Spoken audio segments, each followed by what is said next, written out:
episode 10. Episode 10 for both your UFC report and this, the WWE Fortnite focus. In a very minor celebration of it, I thought I'd add an intro. Give a thumbs up if you like it or if you're familiar with the music. I didn't make it. The WWE is in the process of a tonal shift. I don't know if the casual viewer is noticing it, but I certainly am. I know others are as well. The matches overall are being pretty well executed. The excellent matches are coming together in a lot of random ways. Not all of it. A lot of it makes plenty of sense, especially for the upper card heavy hitters. The long-term integration and interweaving with everybody, you know, like Jey Uso and LA Knight, who appears to be moving on into the upper card from what I'm gathering, which is awesome. Great to see. And even those upper card tentacles extend down into the likes of Solo and Fatu. Becky Lynch is probably in the best form of her career, if you ask me. What Seth Rollins is doing with Paul Heyman and the rest, how can you complain?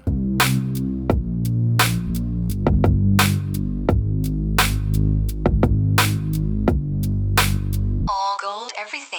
But for example, Lyra and Bayley, another excellent match. I wouldn't call this one better than, what was it, the first one or the second one? However, I just feel like the women's division, especially for the Intercontinental title, could use a little bit of fresh air or rotation, if you will. The entire year has been Becky, Bayley, and Lyra, with a couple of dominant matches over, you know, Dakota Kai and Ivy Nile. And to be completely fair with creative, the story does make sense for them to have a match to go against Becky. It does feel very predictable that a triple threat is on the way, or maybe Lyra and Bayley intend on throwing on an all-time classic at Evolution. Obviously, things are being set up, and I do appreciate the effort, but it's like we're forgetting about the rest of the roster. The rest of the roster to add depth and value to the mid-card titles. So it's like a double-edged sword for what's going on with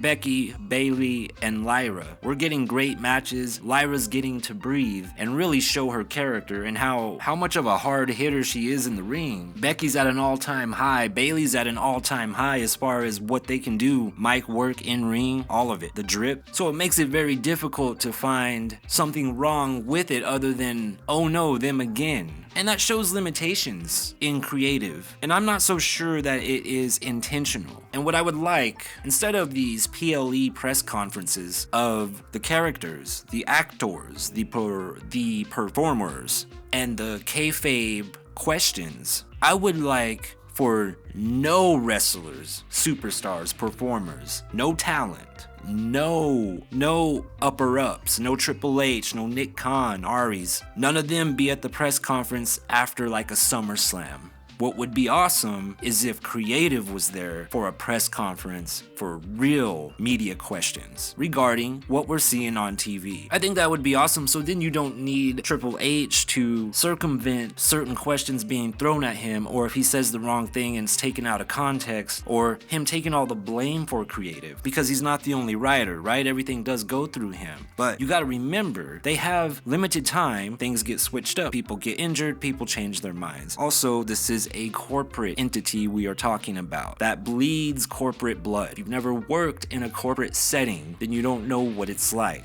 And if you have, then you know that if you're not the boss, you don't get to decide. However, media asking fair questions to the writers of these shows, I think, could inspire new ideas or maybe shine a light on something they have a blind spot on. For example, the repeat matches with Lyra and Bayley aren't really necessary to drive this story. Another person could be in there against either one of them with interference following. And at this point in this era, I do believe creative is out there somewhere, seeing the things that people are saying, and I really hope that it's not ego of the writers that deny any next level effort into the writing. Overall, I'm enjoying the shows. Some are C minuses, some are C plus, some are A minus ever since January. I think there's only been a couple below that, in my opinion. You can certainly state yours down below if you wish, or hit me up on X at TKO. It's not a good look. Women don't respect it.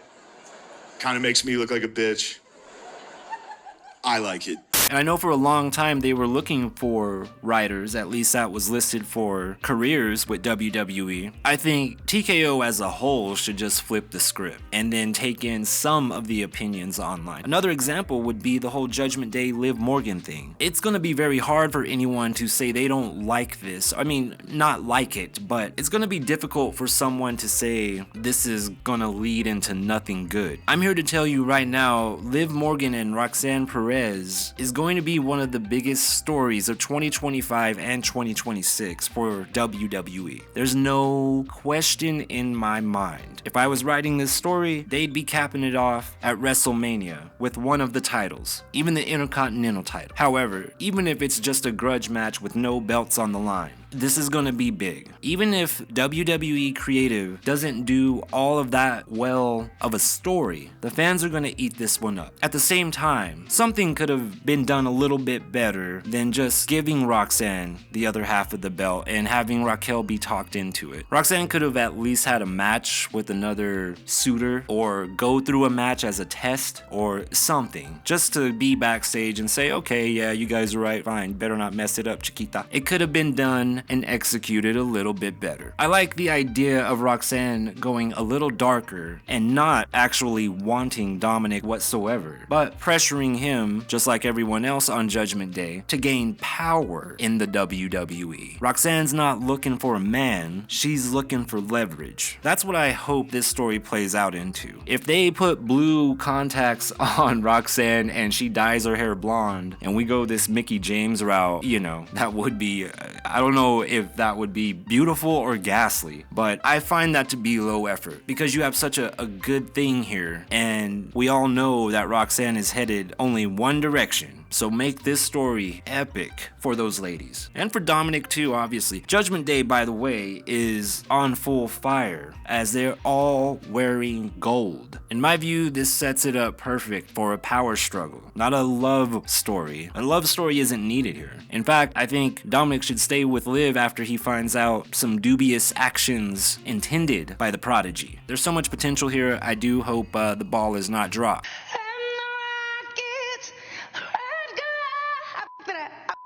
Can I go back? Can I go back, please? I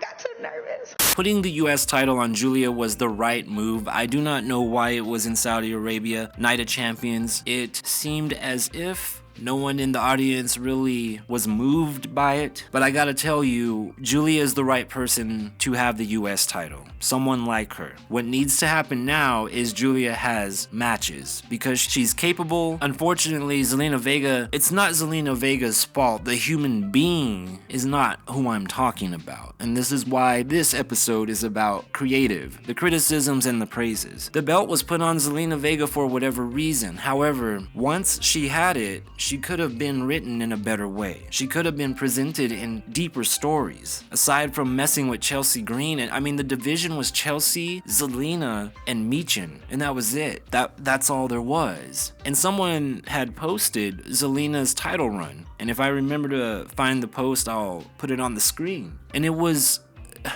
the worst thing about it is that Chelsea Green's inaugural run was worse than Zelina's. In my opinion, Chelsea Green had a Divas belt, not a US titles belt. She went down to NXT and lost to Sol Ruca clean. Sol Ruca pinned her clean. I believe it was a tag match, and then Chelsea got her revenge. She also got busted up, just like she did not too long ago against, was it Zelina? I think it was Zelina, or Kyrie, whoever it was. Julia needs to have quality opponents, and the Hervis system and all that needs to just fade away from the US title picture. You finally have that belt on somebody that can wrestle. The stories need to be upped. If you want these in-ring performers to give their best, we need creative to give their best too, right? Isn't that fair?